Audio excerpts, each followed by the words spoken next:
Hi friends, அனைவருக்கும் வணக்கம். So இந்த வீடியோவில் நம்ம இப்போது பார்க்க போகிற டாபிக் வந்து forward contract from bank.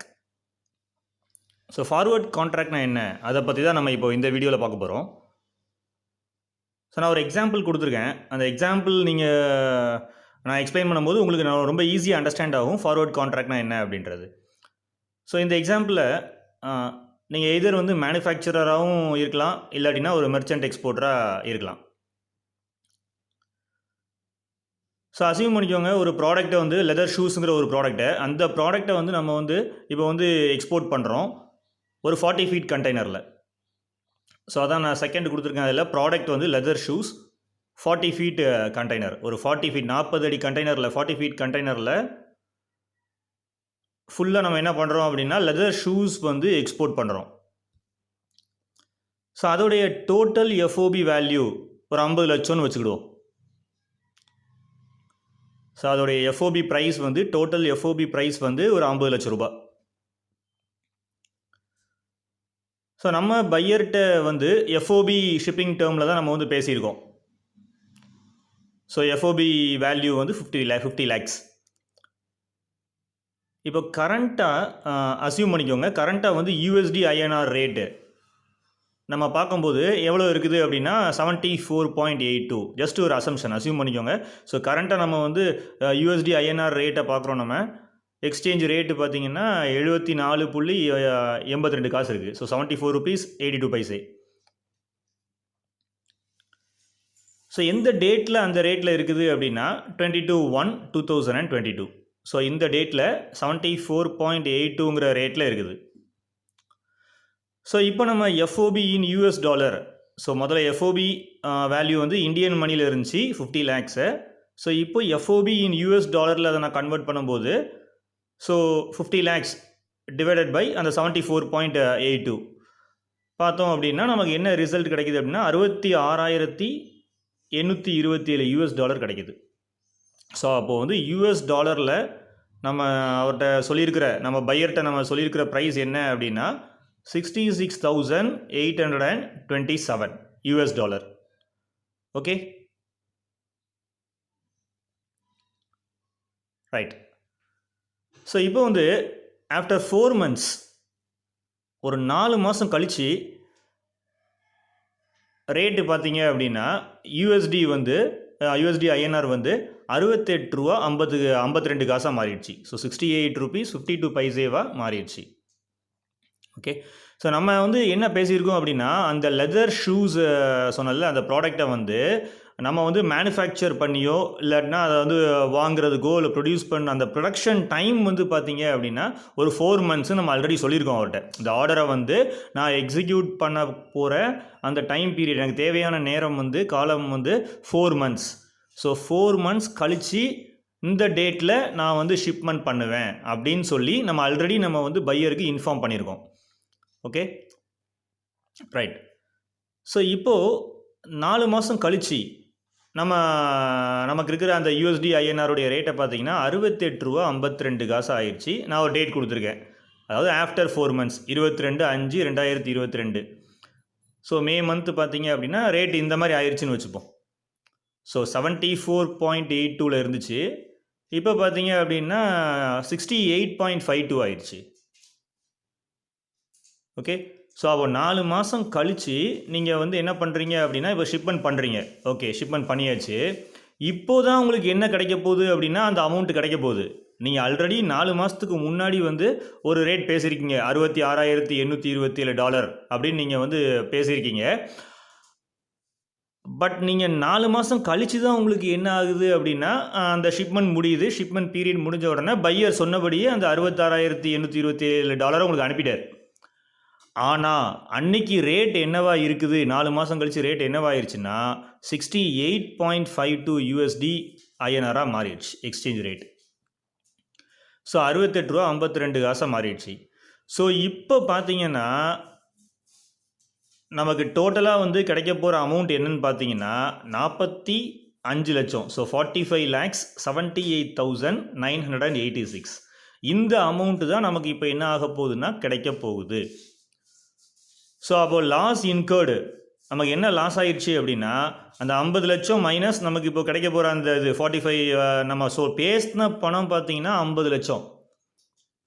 So அதுதான் $66,827 நம்ம 4 மாதத்துக்கு முன்னாடி அவர்கிட்ட பேசியிருக்கோம்.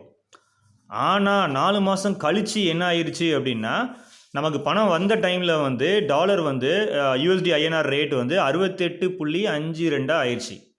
ஸோ அதனால் நமக்கு இப்போ லாஸ் என்ன ஆயிடுச்சு அப்படின்னா ஒரு 4,21,000 ரூபா லாஸ் ஆயிடுச்சு.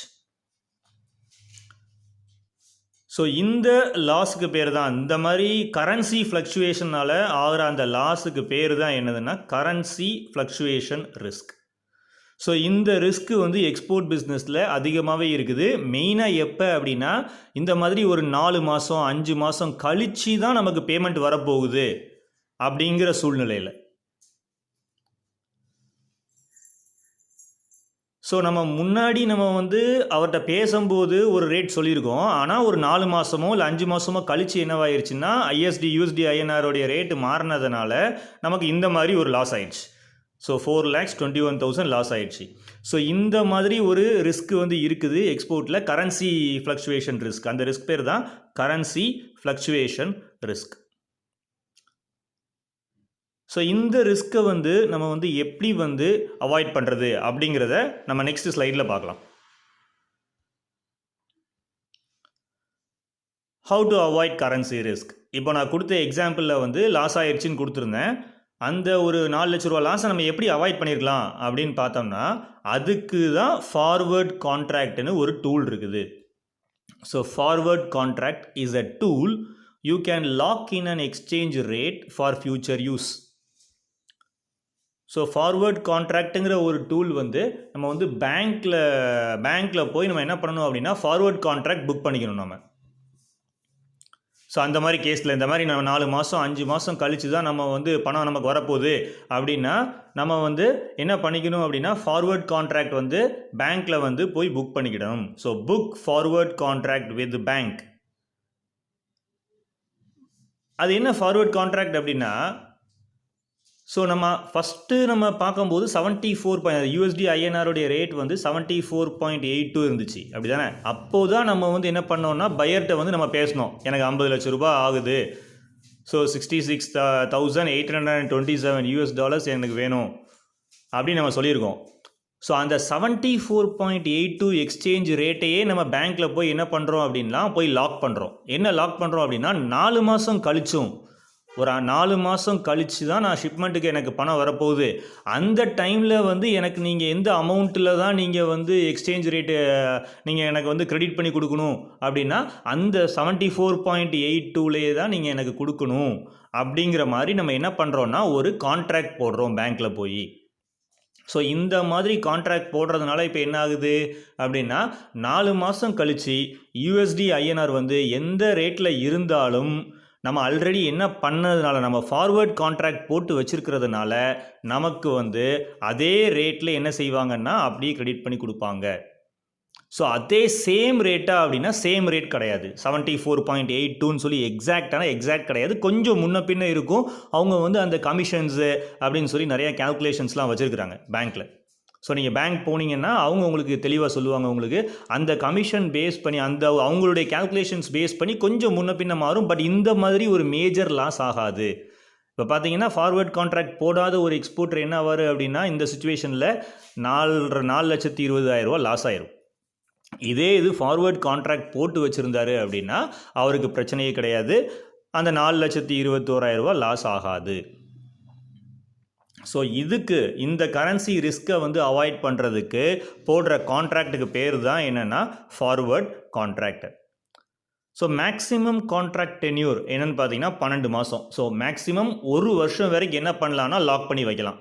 நம்ம ஒரு எக்ஸ்போர்ட்டர்கிட்ட நம்ம பேசியிருக்கோம், 12 மாதம் கழிச்சு தான் பணம் வரப்போது, ஒரு பெரிய ஒரு ஷிப்மெண்ட் நம்ம பண்ணிக்கிட்டே இருக்கோம், தொடர்ந்து கண்டெய்னர்ஸ் வந்து நம்ம அனுப்பிக்கிட்டே இருக்கிறோம் நம்ம, ஆனால் பணம் 12 மாதம் கழிச்சு தான் வரப்போகுது அப்படின்னா அந்த மாதிரி. ஸோ மேக்ஸிமம் 12 மந்த்ஸ் வரைக்கும் என்ன பண்ண முடியும் அப்படின்னா நம்ம வந்து ஒரு எக்ஸ்சேஞ்ச் ரேட்டை வந்து லாக் பண்ண முடியும் ஃபார்வர்ட் கான்ட்ராக்ட்டுங்கிற அந்த டூல் மூலமாக.